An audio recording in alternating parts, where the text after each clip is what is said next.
আমাদের ধর্মজীবনের বুনিয়াদ হলো খাঁটি নিয়তের উপর। নিয়ত যদি সঠিক থাকে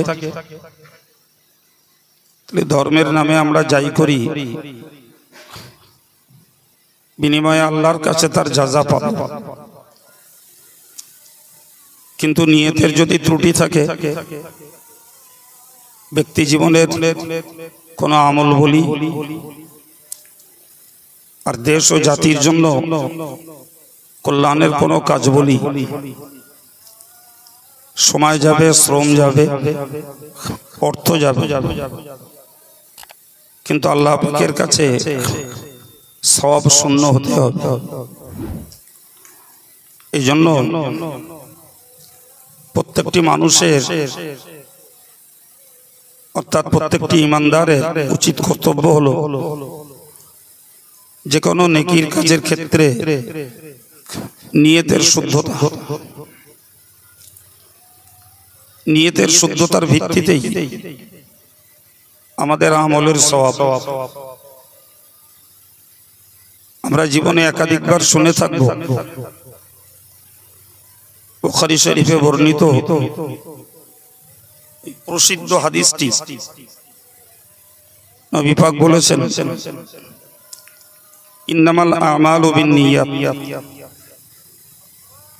প্রত্যেকটা মানুষের আমলের শুদ্ধতা এবং সওয়াব দুটি নির্ভর করে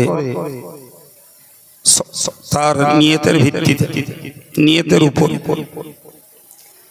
নিয়ত যদি খাঁটি থাকে আমলও শুদ্ধ হয়, সওয়াবও পাওয়া যায়। আর নিয়ত যদি আল্লাহর সন্তুষ্টির না হয় আমলও শুদ্ধ হয় না, সওয়াবও পাওয়া যায় না। সে কারণ যে কোনো কাজের সূচনায় নিয়তটুকু খাঁটি করা দরকার। দেখেন, শয়তান ব্যক্তিগতভাবে কাউকে ইলমে দ্বীন শিক্ষা দেয় না। আবার বলছি, শয়তান ব্যক্তিগতভাবে কাউকে ইলমে দ্বীন শিক্ষা দেয় না, কারণ ও জানে ইলমে দ্বীন শিখলে আমার অসওয়াসা, আমার চক্রান্ত মানুষ ধরে ফেলবে। ফলে মানুষ যাতে ইলমে দ্বীন না শেখে তার জন্য শয়তান অনেক চক্র চালায়। তাহলে একটা ব্যক্তি জীবনে যদি ইলমে দ্বীন শিখতে গেলে শয়তানের ধোঁকাবাজিতে পড়তে হয়, তাহলে একটা ইলমি কেন্দ্র তৈরি করব, আর শয়তান সেখানে নীরব ভূমিকা পালন করবে, এটা সম্ভব নয়। তাহলে আগে মাথায় রাখতে হবে যে সৎ কাজের পিছনে শয়তানি চক্র রয়েছে। সেই শয়তানি চক্রটাকে আমাকে উতরিয়ে উঠতে হবে, তাহলে আমি আমার কাজে আল্লাহকে রাজি করতে পারবো। দেখুন, মানুষ যত ইবাদত আমল করে, তো ইবাদতের পূর্ব মুহূর্তেও শয়তান চেষ্টা করে মানুষের ইবাদতে ইখলাস না থাকা। ইখলাস মানে কোন কাজকে খাঁটি আল্লাহর ভাবে, আল্লাহর জন্য করা। ইখলাস মানে হলো কোন কাজকে খাঁটি আল্লাহর জন্য করা। তো শয়তান কাজের পূর্ব মুহূর্তে মানুষের ইখলাসটাকে বিগড়ে দিতে চেষ্টা করে। ও তো প্রথমত চেষ্টা করে মানুষ আমল না করুক, কিন্তু কোন মানুষ যখন আমলের প্রতি একান্ত উৎসাহিত হয়েই যায়, ও যখন দেখে আমল থেকে একে প্রতিরোধ করা যাচ্ছে না, ও তখনকার চেষ্টা থাকে ঠিক আছে আমল করছিস কর, ওই আমলটা যাতে আল্লাহর জন্য না হয় নামের জন্য হয়, দুনিয়ার জন্য হয়, ওই আমলটা যাতে আল্লাহ পাকের সন্তুষ্টির জন্য না হয়ে নিজের নাম যশের জন্য হয়, নিজের খ্যাতি আর প্রভাবের জন্য হয়, এই চেষ্টাটা শয়তান চালিয়ে যায়। কারণ ও জানে যদি ওর নিয়তটাকে বিগড়াতে পারি তাহলে ওর শ্রম যাবে, অর্থ যাবে, সময় যাবে, ও আল্লাহর কাছে কিছু পাবে না। সেজন্য আমরা ব্যক্তি জীবনে কোনো আমল করি আর জাতীয় পর্যায়ের কোনো কাজ করি,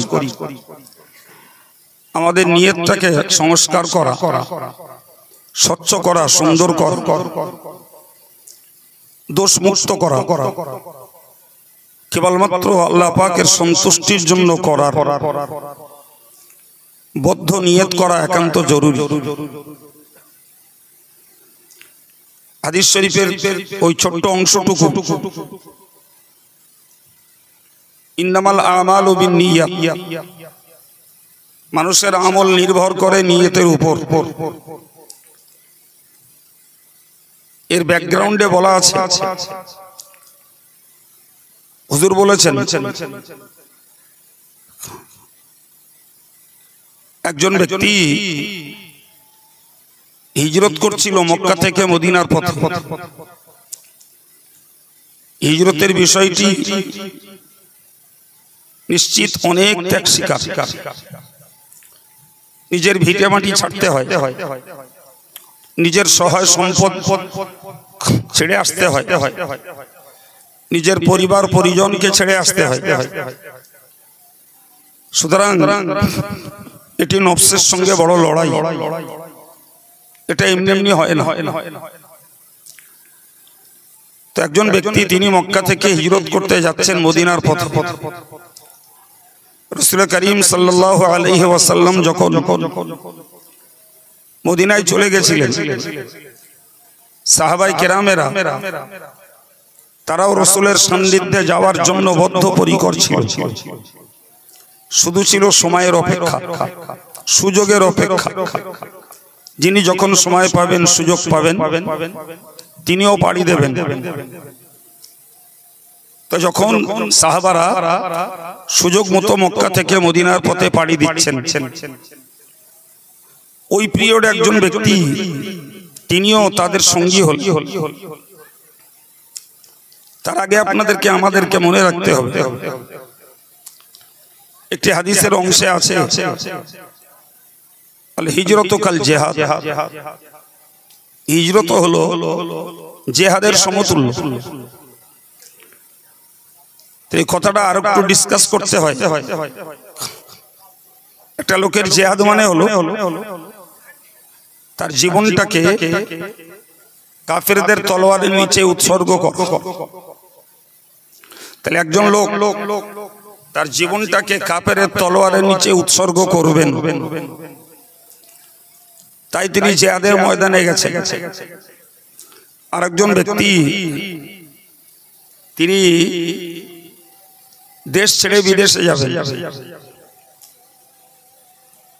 আল্লাহ পাক তার হায়াত রাখলে তিনি বেঁচে থাকবেন, সেখানে যেয়ে নতুন জীবন গড়বেন, নতুন বন্ধু পাতাবেন। এক কথায় মানুষটা যখন বেঁচে আছেন তাহলে তার পক্ষে অনেক কিছুই করা সম্ভব। কিন্তু যে লোকটা জিহাদ করতে যেয়ে মারা গেছেন, তার তো জীবনের যবনিকা হয়েই গেছে। তো নবী বললেন হিজরতের মধ্যে জিহাদের সমতুল্য সওয়াব রয়েছে। তো যে হিজরত এতখানি সওয়াবের বিষয়, কিন্তু ওই যে ব্যক্তিটা মক্কা ছেড়ে হিজরত করে মদিনার পথে পাড়ি দিচ্ছেন, লোকটার অ্যাকচুয়াল ইচ্ছা আল্লাহর সন্তুষ্টি নয়, লোকটার অ্যাকচুয়াল ইচ্ছা নবীর সন্তুষ্টি নয়, লোকটার অ্যাকচুয়াল ইচ্ছা দ্বীনের খেদমত নয়, লোকটার অ্যাকচুয়াল ইচ্ছা দিনের প্রচার প্রসারও ঘটানো নয়। লোকটার অ্যাকচুয়াল ইচ্ছা কলেমার পতাকাকে ওড়ানো নয়, বরং লোকটার অভ্যন্তরীণ ধান্দা ছিল লোকটা মদিনার একটি মেয়েকে ভালোবেসেছিল এবং মেয়েটাকে বিয়ের প্রস্তাব দিয়েছিল। মেয়ের অভিভাবকরা তাকে বলেছিল যে আমাদের মেয়েকে বিয়ে করতে হলে মদিনাতে তোমার কোনো ঘর দেখাতে হবে, কোনো জায়গা দেখাতে হবে। তোমার যদি নিজস্ব কোনো জায়গা থাকে তাহলে আমাদের মেয়েকে তুমি বিয়ে করতে পারবে। এই সুযোগ মানুষটার ঘটছিল।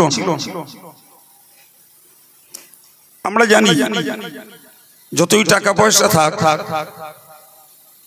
কোন নতুন জায়গায় দুম করে কোন জায়গা ঘর কিনবো, বাড়ি কিনবো, টাকা থাকলেই সম্ভব হয় না। তার জন্য অনেক সুযোগের অপেক্ষা করতে হয়। ওই মানুষটা ওই মেয়েটাকে বিয়ে করার ধান্দায় তিনি মক্কা ছেড়ে মদিনায় গেলেন, যাচ্ছেন। তার নিয়ত হলো ওই মেয়েটাকে বিয়ে করা। কি সূত্রে করবেন? সূত্র হলো এই, মক্কা ছেড়ে যারা মদিনায় গেছেন বা যাচ্ছেন, রাসূল করিম সাল্লাল্লাহু আলাইহি ওয়াসাল্লাম মদিনার আনসারী সাহাবীদেরকে বলে সেখানে এই মুহাজির তথা মক্কা ত্যাগী মানুষদের জন্য জায়গা ঘরের ব্যবস্থা করছেন। সুবহানাল্লাহ। এবং আনসারী সাহাবীরা এ সুযোগও দিচ্ছেন। এই লোকটা চিন্তা করলো যদি আর 5টা মানুষ জায়গা পায় তা আমিও একটা জায়গা পাবো, আর 5টা মানুষ যদি কোথাও আশ্রয় পায় আমিও একটা আশ্রয় পাবো। আর ওই জায়গাটা, ওই ঘরটা, ওই জমিটা মেয়ের বাপকে দেখিয়ে মেয়েটাকে বিয়ে করব। এই গুপ্ত উদ্দেশ্য পোষণ করে মনের এই ঘৃণ্য নিয়তকে পোষণ করে লোকটা হিজরতকারীদের সঙ্গে হিজরত করলো। লোকটা যখন নবী পাকের দরবারে পৌঁছালো,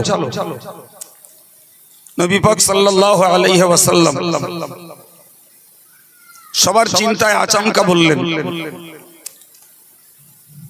মান কানাত হিজরতুহু ইলাল্লাহি ওয়া রাসূলিহি ফাহিজরতুহু ইলাল্লাহি ওয়া রাসূলিহি। যে লোকটা হিজরত করবে আল্লাহ আল্লাহর রাসূলের সন্তুষ্টির জন্য, তার হিজরত যথার্থ আল্লাহ এবং রাসূলের সন্তুষ্টির জন্যই হবে। সুবহানাল্লাহ। মন খুলে বলেন সুবহানাল্লাহ। তথা তার হিজরতে আল্লাহ রাজি হবেন, খুশি হবেন, হিজরতের বিনিময়ে তিনি সওয়াব পাবেন। পরেই বললেন, ওমান কানাত হিজরতুহু ইলা দুনিয়া ইউসিবুহা আও ইমরাতিন ইয়ানকাহুহা। আর যদি কেউ হিজরত করে দুনিয়া কামাইয়ের জন্য, ব্যবসার সুবিধার্থে বা দুনিয়ার কোন সম্পদ অর্জনের লক্ষ্যে কিংবা কোন মেয়েকে বিয়ে করার লক্ষ্যে, নবী বললেন ফাহিরতুহু ইলা মা হাজারা ইলাইহি। তিনি যে নিয়তে হিজরত করবেন তার হিজরতটা সেই উদ্দেশ্যেই সাধিত হবে, তথা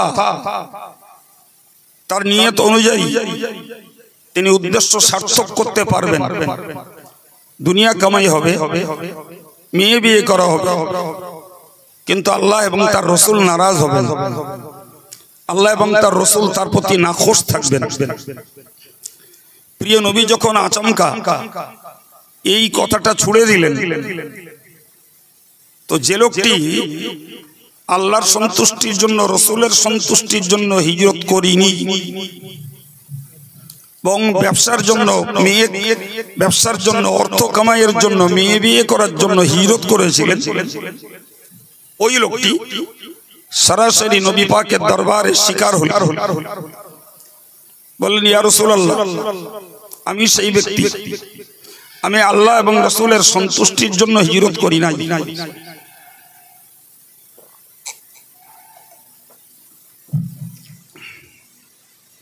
বরং আমি হিজরত করেছি দুনিয়া কামাইয়ের জন্য আর একটি মেয়েকে বিয়ে করার জন্য। তবে আপনার কথা শোনার পর আমি এই মুহূর্তে আমার নিয়তের পরিবর্তন ঘটাচ্ছি। আমি দুনিয়া কামাইয়ের জন্য আমার হিজরতের উদ্দেশ্যকে, আমি সংকল্পকে তুলে নিলাম, মেয়ে বিয়ে করার ধান্দাটাকেও ত্যাগ করে দিলাম। আমি আমার হিজরতকে আল্লাহ এবং রাসূলের সন্তুষ্টির জন্য বরাদ্দ করে দিলাম। সুবহানাল্লাহ। যেই শুনলেন সঙ্গে সঙ্গেই তার মনের পরিবর্তন ঘটিয়ে তিনি হিজরতটাকে আল্লাহ এবং রাসূলের জন্য বরাদ্দ করলেন। আমি আপনাদেরকে বোঝাতে চাই, ভাই, আমরা ব্যক্তি জীবনের কোন আমল করি, জাতীয় জীবনের কোন কল্যাণের কাজ করতে যাই, আমাদেরকে অবশ্যই নিয়তের ব্যাপারে সজাগ থাকা দরকার। নামের জন্য, যশের জন্য, খ্যাতির জন্য, দুনিয়া কামাইয়ের জন্য দিনের কোন কাজ আল্লাহ পাকের কাছে গ্রহণযোগ্য নয়, আল্লাহর কাছে সওয়াবযোগ্য নয়। এই জন্য নিয়তের ব্যাপারে আমাদেরকে সাবধান এবং সতর্ক হওয়া ব্যক্তিগতভাবে প্রত্যেকের জন্য জরুরি। প্রিয় নবী সাল্লাল্লাহু আলাইহি ওয়াসাল্লাম বলেন, আমি রাসূলুল্লাহ ইন্নী উমিরতু, আমি নির্দেশিত হয়েছি, খোদা আল্লাহ আমাকে আদেশ করেছেন যে আমি যেন আ'বুদাল্লাহ মুখলিসান লাহু দীন, আমি আল্লাহর ইবাদত করি খালিস ভাবে, খাঁটি ভাবে, বিশুদ্ধ ভাবে আল্লাহ পাকের ইবাদত করি। এই আদেশ আল্লাহ নিজেই আমাকে দিয়েছেন। অন্য আয়াত পাকে বলেছেন, ওমা উমিরু ইল্লা লিয়াবুদুল্লাহ মুখলিসিনা লাহুদ্দীন। तमाम দুনিয়ার মানুষ তথা ঈমানদার মুসলমানদেরকে আদেশ করা হয়েছে তারা যেন আল্লাহর সন্তুষ্টির জন্যই ইবাদত করে। সুতরাং এই সমস্ত আয়াত এবং হাদিসকে সামনে রাখলে আমাদের একটা সার কথা মনে দাঁড়ায়, সেটি হলো ইবাদত করতে গেলে কষ্ট আছে, কোনো কাজ করতে গেলে অর্থ খরচ আছে, কোনো কাজ করতে গেলে তার পিছনে সময় ব্যয় করতে হয়, সময় দেব, অর্থ দেব, অর্থ খরচ করব এবং শ্রম দেব। অথচ আল্লাহ পাকের কাছে আমরা বঞ্চিত হব। আমি শুধু ওয়াজ করছি বলে আপনাদেরকে বলছি ভাববেন না, বরং এই নৈতিক দায়িত্ব আপনাদের যেমন আমারও তেমন। আমি ওয়াজ করছি এখন, এটাও একটা সওয়াবকরি বিষয়। তো আমার যদি নিয়ত থাকে আমি ওয়াজের বিনিময়ে টাকা পাবো, তাই এদের পিছনে এই বকছি, টাকা হয়ে যাবে, কিন্তু এর বিনিময়ে কোনো সওয়াব আল্লাহর কাছে জুটবে না। কিন্তু যদি আমি মানুষের হেদায়েতের জন্য, সংস্কারের জন্য প্রকৃত কথা মানুষকে জানাই, বিনিময়ে সওয়াব পাবো। কর্তৃপক্ষ শ্রমের বিনিময়, সময়ের বিনিময়, খরচের বিনিময় একটা পারিশ্রমিক দেবেন, ওটা যেমন বেকসুর হালাল, তেমন নিয়ত খাঁটি থাকলে সওয়াব পাওয়াটাও স্বাভাবিক। কিন্তু নিয়তের যদি ত্রুটি থাকে, অর্থ হয়ে যাবে, সম্মান পাওয়া যাবে, কিন্তু আল্লাহ পাকের কাছে বঞ্চিত হতে হবে। এমনকি মনে রাখতে হবে, যদি আমরা দুনিয়ার কাউকে সন্তুষ্টির জন্য কোনো কাজ করি, তো কিয়ামতের দিনে আল্লাহ বলবেন, তুমি তো আমাকে খুশি করার জন্য কাজ করোনি, যাকে খুশি করার জন্য কাজ করেছো তার কাছ থেকে তোমার মজুরি নিয়ে নাও, কিন্তু সে কেমনে দেবে? ফর এক্সাম্পল, ইমাম সাহেব নামাজ পড়াচ্ছেন এবং তিনি তার কেরাতের ভিতর দিয়ে মুসল্লিদেরকে সন্তুষ্টি করতে চাইছেন। তো কিয়ামতের দিনে আমাকে বা ইমাম সাহেবকে বলা হবে, তুমি তোমার মুসল্লিদেরকে খুশি করার জন্য নামাজ পড়িয়েছিলে, তো তোমার সওয়াব মজুরি তুমি ওদের কাছ থেকে নিয়ে নাও, আমি আল্লাহর কাছে তোমার কিচ্ছু পাওনা নেই। এত ভয়ঙ্কর বিষয় এটা। সহিহ মুসলিমের একটি হাদিসে এসেছে, কিয়ামতের দিনে আল্লাহ পাক একজন দাতা, একজন গাজী যোদ্ধা আর একজন শহীদ, তিনজনকে ডাকবেন। দাতাকে ডাকবেন, শহীদকে ডাকবেন আর একজন আলেমকে ডাকবেন। দাতাকে বলবেন, তোমাকে অর্থ দিয়েছিলাম, তুমি আমার দিত অর্থ কি করেছো? দাতা একটা বলবে, আল্লাহ আপনি অর্থ দিয়েছেন, আমি আপনার দেওয়া অর্থকে দিনের পথে ব্যয় করেছি, মসজিদ করেছি কি মাদ্রাসা করেছি, কিংবা আপনার দেয়া অর্থ দিন দুঃখী, আর্তদুস্থ, অসহায়, এতিম, অনাথদের পিছনে খরচ করেছি, অথবা আপনার দিত অর্থ আপনি আপনার দ্বীনের উন্নয়নে খরচ করেছেন, করেছেও ঠিক। আল্লাহ বলবেন, তুমি যা বলছো সব সব, কিন্তু এই অর্থ খরচের পিছনে তোমার নিয়ত ছিল না আমার সন্তুষ্টি লাভ করা, নিয়ত ছিল মানুষের কাছে বাহবা কোরআন, মানুষের কাছে সম্মানিত হওয়া, মানুষের কাছে প্রভাব প্রতিপত্তি বিস্তার করা। তুমি এই দানের বিনিময়ে সে সবগুলোই দুনিয়ায় পেয়ে গেছে। লোকে তোমাকে জিন্দাবাদ দিয়েছে, দাতা বলেছে, দানবীর বলেছে, লোকে তোমার অনেক ভূয়সী প্রশংসা করেছে। ফলে তোমার যেটা ইচ্ছা ছিল সেটা তুমি পেয়েও গেছো। আজকের দিনে আমার কাছে তোমার কোনো পাওনা গন্ডা নেই। ফেরেশতাদেরকে বলবেন, ওই বান্দাকে মুখ থুবড়ে ফেলে দিয়ে পাটাকে টেনে হিঁচড়িয়ে জাহান্নামে নিক্ষেপ করো।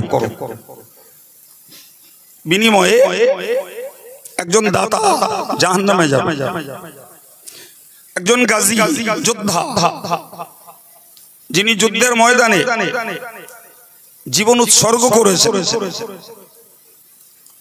যে শহীদের জন্য বিনা হিসাবে জান্নাত ছিল, সেই শহীদকে বলা হবে যে তুমি আমার দেওয়া শক্তিটাকে কোন কাজে লাগিয়েছো?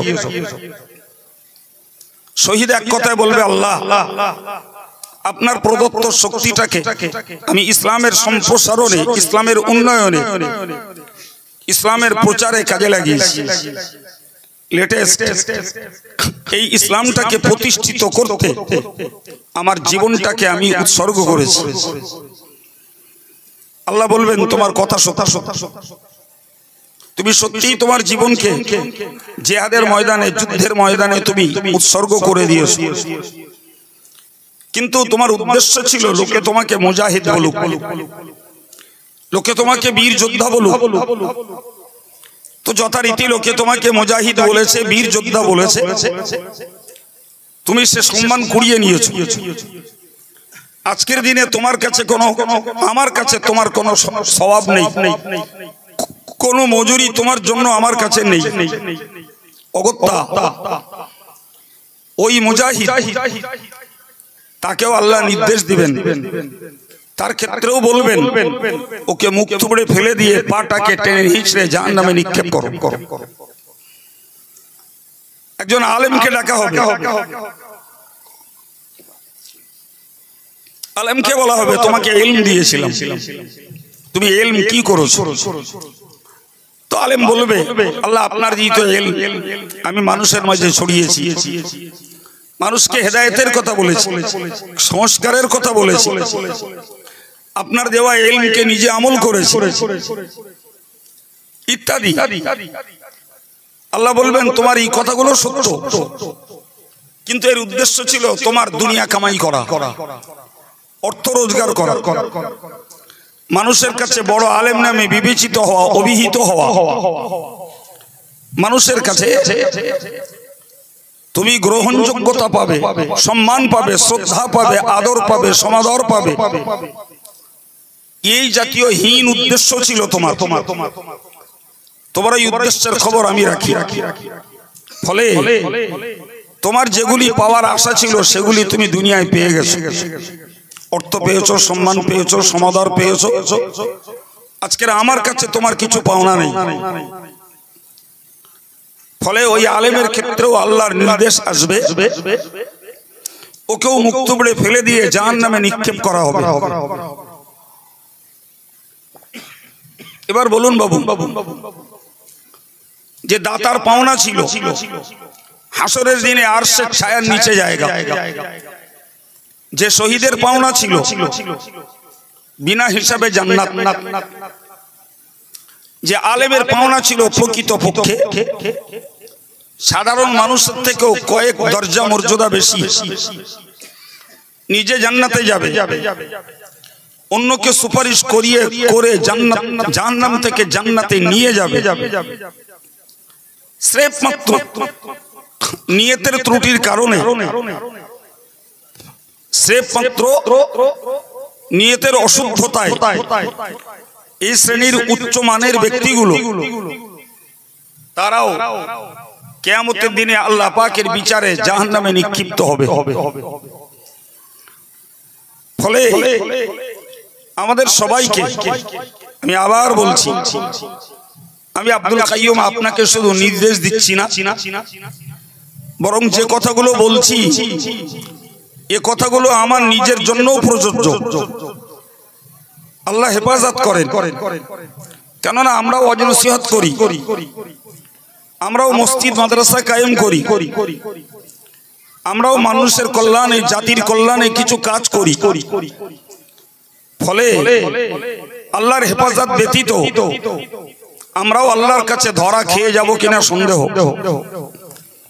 ফলে আমি আপনাকে বলছি ভাববেন না, বরং ভাবুন এটা ইমানদার মুসলমানের প্রকৃত নিয়ম। আমি হই আর আপনি হন, আর কোন ধর্মীয় উচ্চ মানের কোন ব্যক্তিত্বই হন, নিয়তের ত্রুটির কারণে সবাইকে আল্লাহ পাকের কাছে বিমুখ হতে হবে, নিরাশ হতে হবে, বঞ্চিত হতে হবে। আর এই জিনিসগুলো সবসময়ের জন্য সূচনাতে মনে করতে হয়। মনে করুন আমি একটা ইবাদতে ঢুকে গেছি, তখন আমার নিয়ত ছিল অন্যরকম, পরে আমার নিয়তটাকে আমি মনে মনে আল্লাহর জন্য করলাম, ওটি আর হওয়ার নয় বাবা, যেহেতু কাজটা আমি শুরু করে ফেলেছি ভিন্ন নিয়তে। সেজন্য ইবাদত আমলের ক্ষেত্রে, দিনের খেদমতের ক্ষেত্রে, জাতীয় পর্যায়ের কোন কল্যাণের কাজের ক্ষেত্রে আমাদের শুরুতে নিয়তটুকু আগে যাচাই করা দরকার। নিয়তটুকু দেশীয় বাংলায় যাকে বলে ঝালাই করে নেওয়া দরকার, যে আমি কার জন্য কাজটা করছি। এতে আমার ব্যক্তি স্বার্থ, ব্যক্তি সম্মান, ব্যক্তির প্রভাব বিস্তার, নাকি সত্যকারে খাঁটি আল্লাহর জন্য কিছু করছি, একমাত্র জানবে তার অভ্যন্তরীণ সংকল্প, তার মনের ভিতরের নিয়ত। মানুষ বিচার করে বাইরেটা দেখে, আর আল্লাহ বিচার করেন ভিতরটা দেখে। মনে রাখবেন কোরআন শরীফে আল্লাহ বলেছেন, ইন্নাহু আলিমুম বিযাতিস সুদূর, নিশ্চয়ই মহান আল্লাহ মানুষের প্রত্যেককে মানুষের অন্তরের খবর রাখেন। আমরা এই জন্য আল্লাহকে বলি অন্তর্যামী। আল্লাহ অন্তরের মালিক। হাদিস শরীফ এসেছে, নবী পাক বলেছেন, ইন্নাল্লাহা লা ইয়ানজুরু ইলা সুওয়ারিকুম ওয়া আমওয়ালিকুম, আল্লাহ পাক দেখেন না কারোর আকার আকৃতি, কারোর ঠাঁট ভাট, আল্লাহ পাক দেখেন না কারোর রূপ চেহারা, দেখেন না কারোর সৌন্দর্য, এগুলি আল্লাহ দেখার বিষয় নয়। যদিও আল্লাহ দেখেন পবিত্র, হাদিস শরীফে এসেছে ইন্নাল্লাহা তাইয়্যিবুন ইউহিব্বুত তাইয়্যিবা, আল্লাহ নিজে পবিত্র, পবিত্রতাকে আল্লাহ ভালোবাসেন, এটা এক জিনিস। আর রূপ সৌন্দর্য আর এক জিনিস, দুটো এক নয়। রাসূল বলেছেন ইন্নাল্লাহা লা ইয়ানজুরু ইলা সুওয়ারিকুম, আল্লাহ পাক তোমাদের আকার আকৃতি, রূপ সৌন্দর্য, কোন ঠাঁট ভাট, কোনো কিছুই দেখতে চান না। ধরে নেন একটা ঝিকঝাক মসজিদ, একটা বিরাট প্রাসাদ সমতুল্য একটি মাদ্রাসা, কিংবা আমার চেহারার সৌন্দর্য, পোশাকের ঝলমলে চিত্র, এসব কিছু আল্লাহ দেখেন না। দ্বিতীয়ত বললেন ও আমওয়ালিকুম, তোমাদের মাল সম্পদের দিকেও আল্লাহ দেখেন না। তুমি কত টাকার মালিক, ওটি আল্লাহ দেখার বিষয় নয়। তাহলে আল্লাহ টাকা পয়সা দেখেন না, আকার আকৃতি দেখেন না, রূপ সৌন্দর্য দেখেন না, চিকচাক ঝিকঝাক এসব আল্লাহ দেখেন না। বড় জোর পবিত্রতাটাকে আল্লাহ দেখেন। তো রাসূল বলছেন ওয়ালাকিন ইয়ানজুরু ইলা কুলুবিকুম ওয়া আমালিকুম, মহান আল্লাহ একসঙ্গে দুটো জিনিসকে দেখেন। তোমার অন্তরের শুদ্ধতা কতটা, তোমার অন্তরটায় কি পোষণ করছো, ওটাকে আল্লাহ দেখেন, এবং সেই অনুযায়ী আল্লাহ আমলটাকে দেখেন। আমরা জীবনে বহুত শুনেছি এবং শব্দটা আমাদের মুখস্থ হয়ে আছে, যাদের ভিতর এবং বাহির দুরকম, যাদের কাজ আর কথা দুরকম, এদেরকে আরবি পরিভাষায় আমরা জানি মুনাফিক। এরা মুনাফিক। কোরআন শরীফে আল্লাহ বলেছেন ওমিনান নাসি মান ইয়াকুলু আমান্না বিল্লাহ, মানুষের মধ্যে একদল মানুষ রয়েছে যারা বলে আমরা আল্লাহর প্রতি ঈমান এনেছি, ওয়াবিল ইয়াউমিল আখির, এবং আখিরাতের দিনের প্রতি আমরা ঈমান এনেছি। আমরা আল্লাহর প্রতি ঈমান এনেছি, পর জগৎটার প্রতিও ঈমান এনেছি, এটা তাদের দাবি। আমার আল্লাহ বলছেন ওমা হুম বিমুমিনিন, প্রকৃতপক্ষে ওরা ঈমানদার নয়। এই যে তারা দাবি করছে আমরা ঈমানদার, আর আল্লাহ বলছেন ওরা ঈমানদার নয়। আমরা ঈমানের জায়গায় দাঁড়িয়ে নিশ্চয়ই বলতে বাধ্য যে ওই শ্রেণীর মানুষগুলোর জন্য আল্লাহ পাকের কথাটি উপযুক্ত, আল্লাহর কথাটি খাঁটি, আল্লাহর সিদ্ধান্তটাই চূড়ান্ত। ওরা বাইরে যতই দাবি করুক, ওরা ভিতরে ঈমান ওদের নেই। আল্লাহ পাকের এই কথাটাই ওই ব্যক্তিদের জন্য যথার্থ কথা। আল্লাহ বললেন এই যে লোকগুলো বাইরে দাবি করছে আমরা ঈমানদার, কেউ বাইরে দাবি করছে সাপোজ তিনি আমার ভক্ত, তো আমি তার বাইরের দাবিটাই আপ্লুত, তার বাইরের বক্তব্যতেই আমি সন্তুষ্ট। পক্ষান্তরে তার ভিতরটাতে আছে আমার প্রতি দুশ্মনী, আমার প্রতি সমালোচনা, আমার আনুগত্যের পরিবর্তে আমার বিরোধিতা। কেউ জানবে না, আমিও জানবো না, কিন্তু আল্লাহর কাছে তো ব্যাপারটা লোকানো যাবে না। আল্লাহ তো জানেন যে একে বিলাপ দিচ্ছে, এ প্রতারণা করছে, প্রকৃতপক্ষে ও এর মহব্বতের মানুষ নয়। ওর ভিতরটায় রয়েছে দুশ্মনী, বিরোধিতা। বাহ্যিকটাতে ও কেবলমাত্র ধোঁকা দিয়ে বলছে যে আমি আপনার অনুগত এবং আপনার ভক্ত,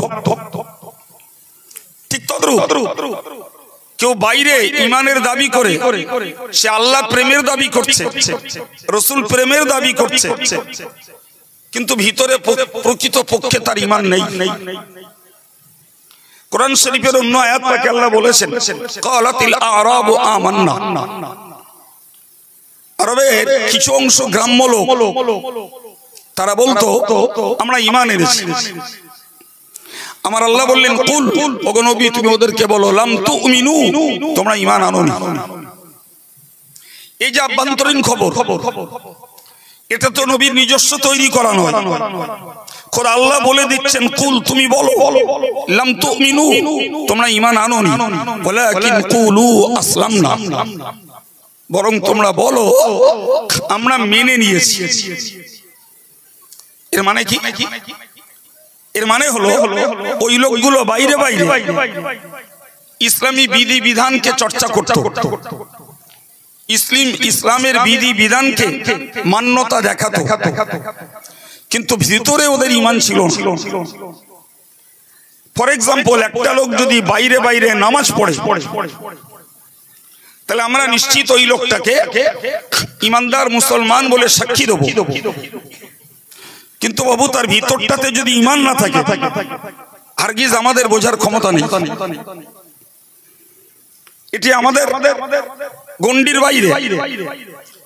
তো যে গ্রাম্য লোকগুলো ঈমানদার বলে দাবি করত, আল্লাহ পাক ওদের ব্যাপারে নবীকে বললেন কুল লাম তুমিনু, তোমরা ঈমান আনোনি, ওয়ালাকিন কুলু আসলামনা, বরং তোমরা বলো আমরা ইসলাম কবুল করেছি, বা শাব্দিক অর্থে আমরা মেনে নিয়েছি।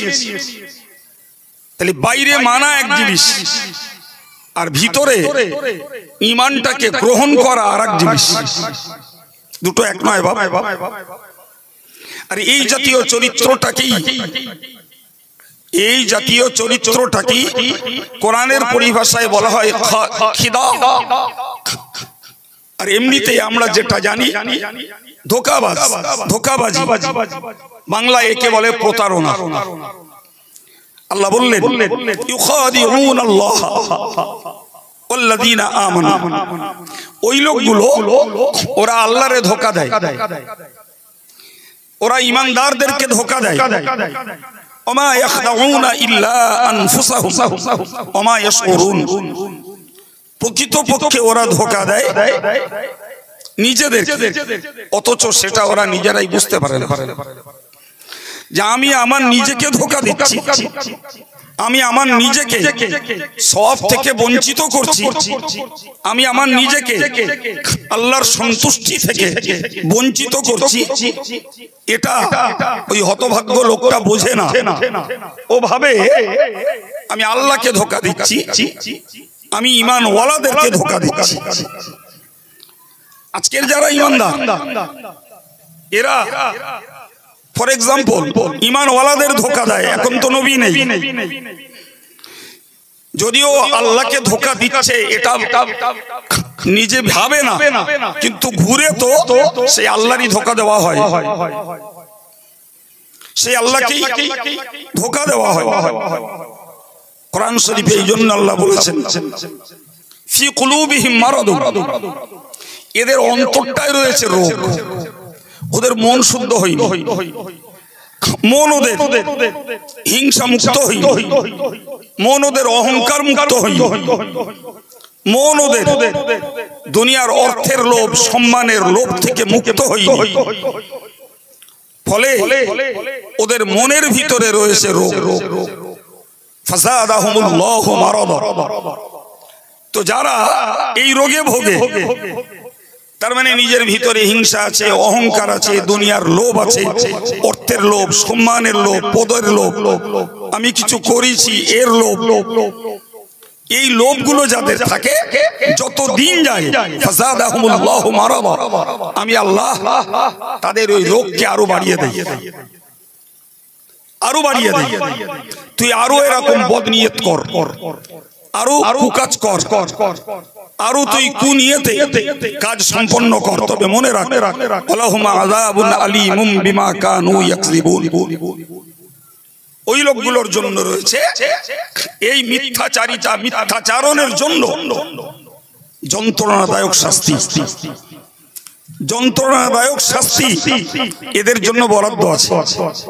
সম্মানিত ভাইরা, প্রিয় যুবকেরা, ধন্যবাদ আপনাদের যে আমার সুস্পষ্ট এই কথাগুলো আপনারা শুরু থেকেই মনোযোগের সঙ্গে শুনছেন। তো আমি আপনাকে এই জায়গা পর্যন্ত এনেছি যে ভিতর বাহির দুরকম করা যাবে না, যা করতে হবে একরকম। কাজ আর কথা দুরকম করা চলবে না, যা করতে হবে একরকম। কথা যা বলতে হবে, কাজও তাই করতে হবে। ভিতরে যা থাকবে বাইরে ওটাকেই প্রকাশ করতে হবে, না হলে আল্লাহ পাকের কাছে আমাকে বঞ্চিত হতে হবে। সম্মানিত ভাইরা, তো আমি যে কথা বলতে বলতে এই জায়গা পর্যন্ত এসেছি, সেটা হলো যে আমি আব্দুল কাইয়ুম ওয়াজ করছি। তো আমি ওয়াজ করছি যাতে রয়েছে সংস্কার, হেদায়েত, নিজেদের জীবনের পরিবর্তন, নিজেদের ভুল সংশোধন। কিন্তু আমার ভেতরটাতে আছে টাইমটা পাস করতে পারলে একটা অঙ্কের টাকা পাবো, তাহলে আমার ভিতরটা একরকম, বাইরেরটা আর এক রকম। ফলে আমি দুনিয়াটা পেয়ে যাব কিন্তু দিনটাকে হারাবো। আপনাদের খুশি করব, আল্লাহ পাককে নাখোশ করে ফেলবো। আমি দুনিয়াতে সম্মানিত হব, সমাদৃত হব, আল্লাহ পাকের কাছে লাঞ্ছিত হব, বঞ্চিত হব। সেই জন্য আমাদেরকে এ জাতীয় ব্যাপারে সাবধানতা অবলম্বন করতে হবে। আমি যে হাদিসটা বলতে বলতে এই জায়গায় এসেছি, আল্লাহ বললেন, এই রাসূল বললেন, ওয়ালাকিন ইয়ানজুরু ইলা কুলুবিকুম ওয়া আমালিকুম। আল্লাহ দেখতে চান তোমাদের অন্তরের অবস্থানটা কি, এবং অন্তর অনুযায়ী তোমাদের আমলটা ঠিক আছে না নাই। সম্মানিত ভাইরা আমার, আমরা জীবনে শুনে থাকি, হয়তো ভুলে যাই, আবার এক একজন বক্তার কাছ থেকে কানে পড়লেই কথাটা মনে ওঠে, যে কথাটা আমি জানতাম কিন্তু কাজের চক্করে কালের গতিতে ভুলে গেছি, তা নাহলে আমি জানতাম। ফর এক্সাম্পল, আমি আপনাদেরকে বলছি, আমাদের দেশে এই শব্দটা খুব প্রচলিত, মুনাফিক শব্দটা।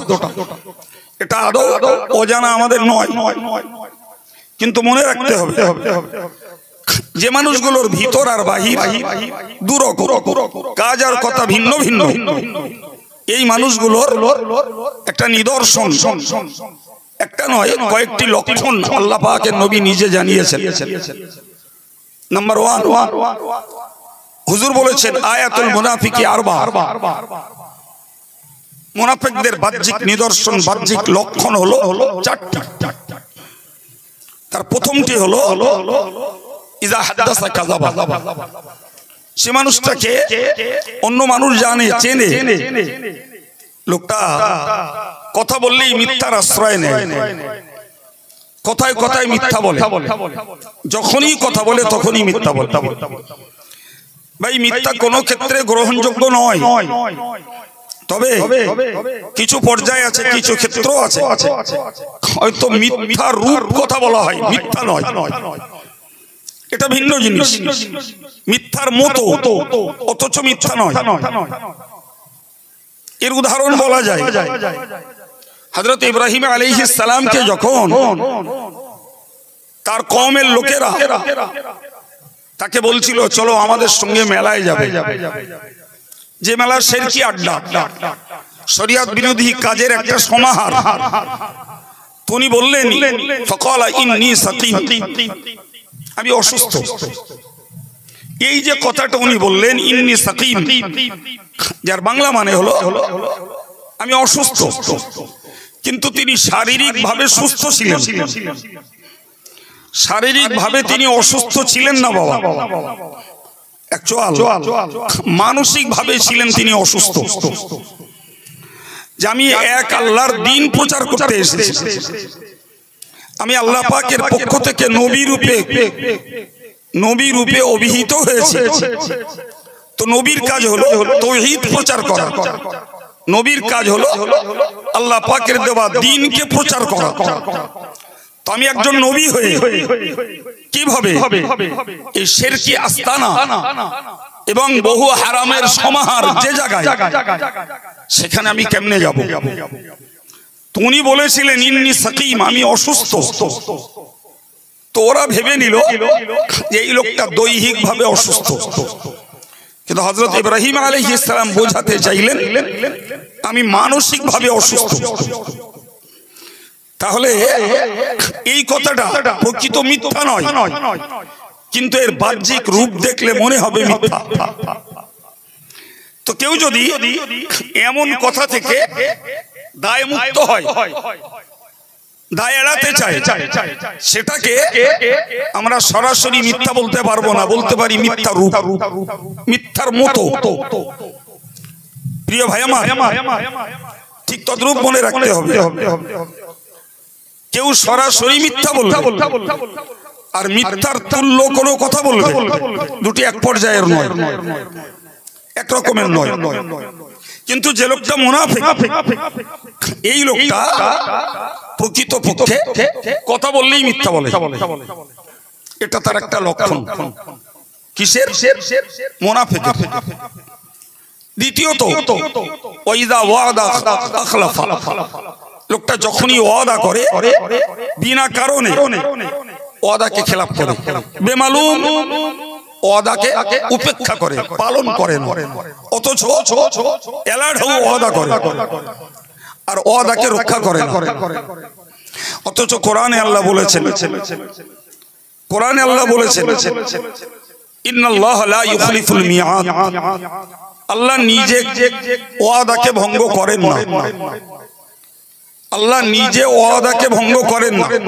আরে হে ঈমানদার, ইয়া আইয়ুহাল্লাযীনা আমানু, হে ঈমানওয়ালারা, আউফু বিল উকুদ, তোমরা যদি কোনো ওয়াদা করো, চুক্তি করো, কোনো সন্ধি স্থাপন করো, ওটাকে তোমরা পূরণ করো। তো একজন মানুষের পক্ষে একটা ওয়াদা মানে সেটা এক পর্যায়ের চুক্তি। তো আল্লাহ ঈমানদারদেরকে বললেন আমি নিজে ওয়াদা খেলাফ করি না, তোমরাও চুক্তি পূর্ণ করো, তার মানে তোমরাও চুক্তি ভঙ্গ করো না। এখন যে লোকটার অভ্যাসে পরিণত হয়েছে ওয়াদা করলে খেলাফ করা, নবী বললেন এটি মুনাফিকের একটি লক্ষণ।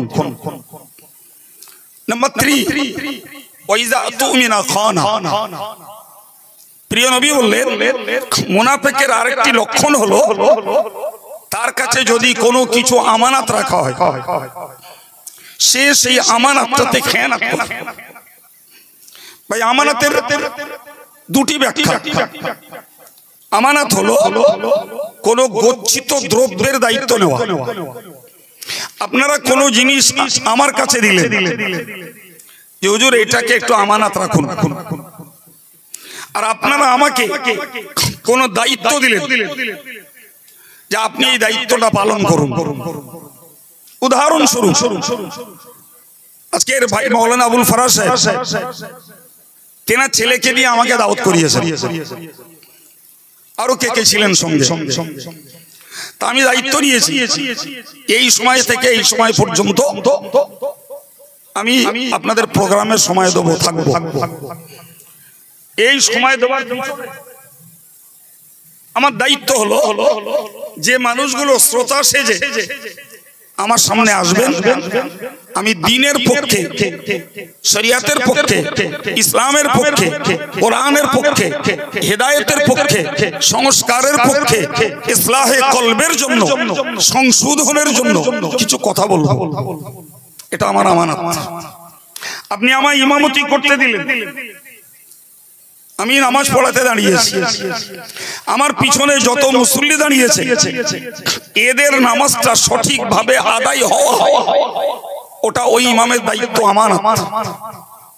যদি ইমামের ত্রুটিতে মুসল্লিদের নামাজ যদি বিনষ্ট হয় তাহলে বুঝতে হবে আমি মুসল্লিদের নামাজের আমানতটাকে খেয়ানত করলাম। যতই বছর আমাকে ওয়াজ করতে দিলেন, আমি ওয়াজ করতে বসে সময়টা আমাকে পাস করতে হবে। ফলে আমি মানুষের হেদায়েতের, সংস্কারের, সংশোধনের কথার পরিবর্তে কোনো গল্পগুজব করে, হাসিয়ে, মানুষকে মাতিয়ে অন্য কোনো ভাবে আমার সময়টাকে পাস করে দিলাম। আপনারা আমাকে ওই মুহূর্তে দাওয়াতও ফেরত দিতে পারবেন না, স্টেজ থেকে নামিয়েও দিতে পারবেন না। ফলে যেভাবে আমি ওই প্রোগ্রামটাকে কমপ্লিট করব, আমার শ্রোতারা সেভাবেই মেনে নেবে। কিন্তু ভিতর থেকে আমি যে এই মানুষগুলোর দিনের পক্ষে দুটি কথা বোঝানোর আমানতটাকে নষ্ট করছি, এর জবাব আম জনতা আমার কাছ থেকে নিবে না, কিন্তু আল্লাহর কাছে আমার দেওয়া লাগবে, আমার দেওয়া লাগবে। প্রিয় ভাইরা আমার, আমি বোঝাতে চেয়েছি আমানত হলো একটা গচ্ছিত দায়িত্ব অথবা একটা গচ্ছিত দ্রব্যকে সুরক্ষা দেওয়া। ধরে নিন আমি মসজিদ কমিটির ক্যাশিয়ার, মাদ্রাসা মসজিদের পক্ষে দেশের জনগণ, গ্রামের মুসল্লিরা, গ্রামবাসীরা যে দান করছেন তাদের অর্থগুলি আমানত আমার কাছে। আমি ওই পয়সাটাকে নিজের ইচ্ছায় খরচ করলাম, আমি ওই পয়সাটাকে নিজে আত্মসাৎ করে ফেললাম। যখন মসজিদের কাজের প্রয়োজন আমি সেটাকে পেমেন্ট দিতে পারলাম না, বরং মসজিদের কাজের ব্যাঘাত ঘটলো। প্রিয় ভাইরা আমার, নিঃসন্দেহে আমি ওই আমানতটাকে নষ্ট করলাম। জনগণের যে কোনো অর্থের কোষাধ্যক্ষ যে তাকে নিশ্চিত হতে হবে বড় আমানতদার, সুরক্ষাকারী। আপনারা সবাই জানেন জামিয়ার মতো একটি বৃহত্তম প্রতিষ্ঠানের জিম্মাদারি, আমানত আল্লাহ শুকর সূচনা থেকে পর্যন্ত আমার উপরেই রয়েছে। দেশের হাজার হাজার মানুষ তারা অন্ধের মতো আমার কাছে পয়সা দিচ্ছে, কেউ বিল নেয়, কেউ নেয় না, আছে না নাই? কত লোকে দেয়, কত লোকে দেয়। এখন যে লোকগুলো বিল নেয় না, পয়সা দিয়ে দেয়, ভাই ওই পয়সাগুলো নাউজুবিল্লাহ আমি যদি পকেটস্থ করি, আমি যদি আত্মসাৎ করি, কেউ জানবে না। কারণ তাদের হৃদয়ে তৈরি হয়েছে আমি আব্দুল কাইয়ুমের প্রতি একটা আত্মবিশ্বাস, সেই আত্মবিশ্বাসের ভিত্তিতে মানুষ আমাকে দিচ্ছে, আর আমি সেটিকে আত্মসাৎ করছি। তো মানুষগুলো কিছু বলবে না, তারা তাদের দায়িত্ব মুক্ত, কিন্তু ধরা খাবো তো আমি ও পয়সাটা কি করেছি তার জবাব কেউ না নিলেও আল্লাহ নেবে না, নেবে না। জি, তো আমি বলে ফেলছি, শুধু আপনাদের আত্মবিশ্বাসটার মজবুতির জন্য জামিয়া রিসালে সাহেবে দেখবেন যে হ্যান্ডবিল বার হয়, হ্যান্ডবিল বলছি, এই হিসাবের কাগজ বার হয়, হিসাবের কাগজ বার হয়, তাতে দেখবেন লেখা থাকে ডিরেক্টর সাহেবের হাতে বিনা বিলে আদায়। যে কোনো বছরের প্রথম দিকে ছিল না, পরে আল্লাহ দয়া অনেক বেড়েছে, মানুষ কাজ দেখেছে যে এদের দ্বারা কাজ হচ্ছে, এ লোকের কাছে পয়সা দিলে অপচয় হবে না, আত্মসাৎ হবে না, এই আত্মবিশ্বাসটা মানুষের তৈরি হয়েছে। তো আপনি দেখবেন ওই হিসাবের পেপার খুলে 2 লাখ, 3 লাখ, 4 লাখ, 5 লাখ, 6 লাখ টাকা বিনা বিলে এই সভা থেকে নেমে গেলাম, কেউ আমার হাতে 20 টাকা দিল, জামিয়া দিয়ে দেবে। জি, আমার একটা নিজস্ব সিস্টেম আছে, আমার টাকা থাকে ডান পকেটে আর জামিয়ার টাকা থাকে বাম পকেটে, আগাগোড়া আমার সিস্টেম, এই আলাদা করে রাখা। এবার যেটা হয় নিয়ে যেয়ে পরদিন সকালবেলা সেই তারিখে ডায়েরিতে লিখি, আজকের কলসুম গেছিলাম, সেখানে 200 টাকা দুজন লোক দিয়েছে, ডেটটাই লিখে রেখে দিই 200 মাদ্রাসা।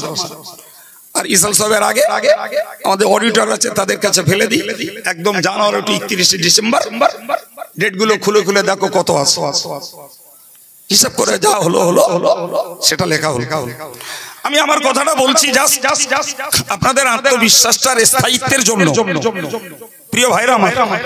কিন্তু আমার বক্তব্য এই জায়গাটায় যে জনগণ আমাকে অর্থ দিচ্ছে আমার কাছে, আমি যদি গোপন করি জনগণ তার বিশ্বাসকে আপন জায়গায় বজায় রাখলেও আমি খুব জোর গলায় বলতে পারি, যেদিন আল্লাহ দেখবেন এই জনগণের পয়সা নিয়ে আত্মসাৎ করছেন, আজকাল পরশু করতে করতে মানুষের হৃদয় থেকে ওই আত্মবিশ্বাসকে আল্লাহ তুলে নেবেন। ও বুঝে পাবে, ও বুঝেও পাবে না, আল্লাহ তুলে নেবে আত্মবিশ্বাসকে। শাস্তি যা হবে হবে, কিন্তু তার আগে মানুষের হৃদয় থেকে আত্মবিশ্বাস উঠে যাবে। আর এর প্রভাব যে পড়বে আমি যে দায়িত্বের লোক সেই প্রতিষ্ঠানের উপরে, মসজিদের হই, কোন সংস্থার হই, মডেলের হই, কিংবা আমি মাদ্রাসার হই, যে দায়িত্বের ব্যক্তি আমি হই না কেন, এর জের যে পড়বে তার উপর। সুতরাং মনে রাখতে হবে সামাজিক জীবনে, জাতীয় জীবনে আমানত একটা মস্ত বড় ঈমানদারিত্ব। রাসূল বলেছেন লা ঈমানা লিমান লা আমানাতা লাহু। হুজুর বলেন যার আমানত নেই প্রকৃতপক্ষে তার ঈমান নেই। কথা বুঝতে পারা যাচ্ছে কত গুরুত্বের বিষয়, যে আমানতের ত্রুটিতে ঈমানটাই মাইনাস। নবী বললেন লা ঈমানা লিমান লা আমানাতা লাহু, যার ঈমান নেই, এই যার আমানতদারি নেই, জি জি তার ঈমানটা নেই। ফলে মনে রাখতে হবে এটা একটি ভয়ঙ্কর বিষয়। তো আমরা যারা দায়িত্বের লোক, আমাদেরকে বড় জিম্মাদারি নিতে হয় যে জনগণের অর্থ সম্পদ দায়িত্ব আমার দ্বারা যেন বিনষ্ট না হয়, আমার দ্বারা যেন আত্মসাৎ না হয়, আমার দ্বারা যেন জনগণের আস্থা নষ্ট না হয়। তাহলে আল্লাহ চাহে তো আমার দ্বারা দিনের কাজ হবে, আল্লাহ করিয়ে নেবেন। সুবহানাল্লাহ বলেন। কিন্তু যদি আল্লাহ দেখেন যে আমার দ্বারাতে আমানত নষ্ট হচ্ছে, হয়তো আমার কিছুদিন আমার ঠাটবাট আমার স্টাইল চলবে, কিন্তু মানুষের দিল থেকে আল্লাহ পাক ওই ভক্তি মহব্বত আস্থাকে মুছে দেবেন। এর জের যে পড়বে সেই সংস্থা প্রতিষ্ঠান মসজিদ মাদ্রাসা ইত্যাদির উপরে। তো আমি তিনটি কথা বললাম। 4 নম্বর কথা হলো ওয়াইদা খাসামা ফাজার। আল্লাহ পাকের নবী বলেছেন যে মানুষগুলো মুনাফিক হয়, এদের একটা বাহ্যিক স্বভাব হলো যথেষ্ট বন্ধুত্ব আছে। আমার সঙ্গে রফিকুলের, সে আমাকে ভয় করে, মহব্বত করে, আর আমি মন থেকে তাকে স্নেহ করি। তার ভাই আজিজুলকেও করি। হতে পারে আমরা মানুষ, মিসআন্ডারস্ট্যান্ডিং, একটা ভুল বোঝাবুঝি, তার সঙ্গে আমার কিছু একটা ঘটে গেছে। কি মাওলানা আবুল ফারাজ সাহেবের সঙ্গে আমার কিছু একটা ভুল বোঝাবুঝি হয়েছে, অসম্ভব নয়। আমি বলি মাঝে মাঝে দাঁত আর জিভ এক গোহায়, আমি বলি এই কথাটা, জিভ হার্ড অ্যান্ড সোল চেষ্টা করে দাঁতে কিছু বাদলে সেটাকে খুঁচিয়ে খুঁচিয়ে সরিয়ে দেওয়ার জন্য। আর জিভ এমন, দাঁত এমন বিশ্বাসঘাতক, যেই সুযোগ পায় জিবিরই কামড়ে নেয়। এই কথা বলছেন না কেন? জি জি। তো আমাদের উচিত আমরা জিভের স্বভাব নেব, দাঁতের স্বভাবটা আমরা নেব না, এটা আমাদের উচিত। আমার বক্তব্য এই জায়গাটায় যে হতে পারে দুই ভাই, দুই বন্ধু, কিংবা হুজুর আর ভক্ত, ছাত্র আর শিক্ষক, বক্তা আর শ্রোতা, ভাই আমাদের মাঝে কোনো মিসআন্ডারস্ট্যান্ডিং, ভুল বোঝাবুঝি ঘটতে পারে, অসম্ভব নয়। প্রিয় নবী বললেন ওয়াইদা খাসামা ফাজারা, মুনাফিক যারা, যে মুহূর্তে এই ভুল বোঝাবুঝি হয় সেই মুহূর্তে যে লোকটা গাল দেয় ওই লোকটা মুনাফিক।